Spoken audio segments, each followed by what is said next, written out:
আপনার গন্তব্যস্থলে আমরা পৌঁছাই দেবো। তো আমি ফলাফল অনুষ্ঠানে আমার বাবু আছে সহকর্মী, সেই ফলাফল অনুষ্ঠানে প্রচার করবে, অনুষ্ঠানটাই করবে।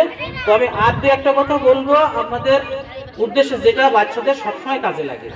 যেমন আমি বারবার বলে থাকি যে স্কুল ড্রেস, আমি দেখেন 2023 সালে আমরা 100% স্কুল ড্রেস দিছি, এখনো পর্যন্ত ওই স্কুল ড্রেস আপনারা এই বাচ্চাদের নিয়ে আসেন।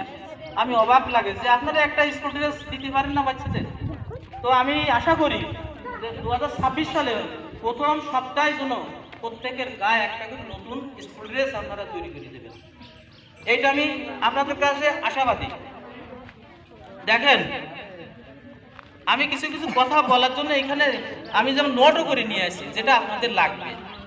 আমাদের শিক্ষকরা, আমাদের শিক্ষকরা দেখেন, আমরা 5 জন শিক্ষক আছি, হেড পোস্ট খালি আছে, আমি দায়িত্বে আছি।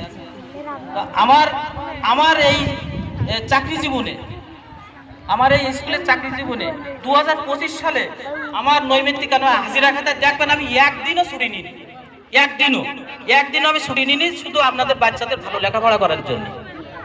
আর আমার সহকর্মী যারা আছে তারা মাসে 20 দিন করে ছুটি পাওয়া তাদের দায়িত্ব।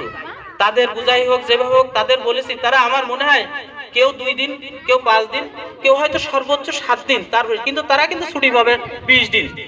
কিন্তু তারাও ছুটি নিনি শুধু এই কারণে আপনাদের বাচ্চাদের ভালো লেখাপড়া করার জন্য। তো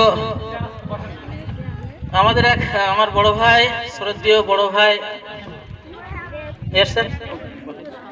তো আমি আশাবাদী যে 6 জনের মধ্যে 4 জন আমরা বৃত্তি পরীক্ষা যদি যাইতে পারি, 4 জন আমরা বৃত্তি পাবো।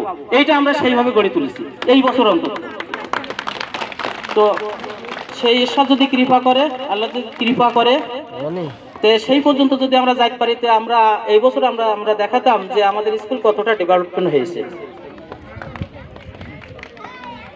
তো আমি আর একটা কথা বলবো যে আপনাদের বাচ্চাদের অন্তত স্কুলে আসার সময় পরিপাটি, অন্তত স্কুলে আসার সময় তাদের পরিপাটি স্কুল ড্রেসটা একটু দেখবেন, তারপরে তাদের টিফিন নেছে কিনা সেগুলো একটু খেয়াল করবেন।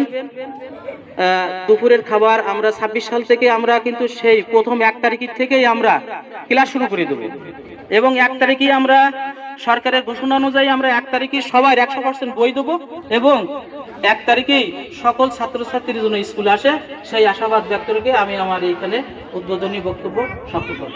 দুর্গাপুর প্রতিদিন ইউটিউব চ্যানেল ও পেজ একটি প্রচার মাধ্যম। আপনারা আমাদের চ্যানেলটি সাবস্ক্রাইব করে আমাদের সাথেই থাকুন। ধন্যবাদ।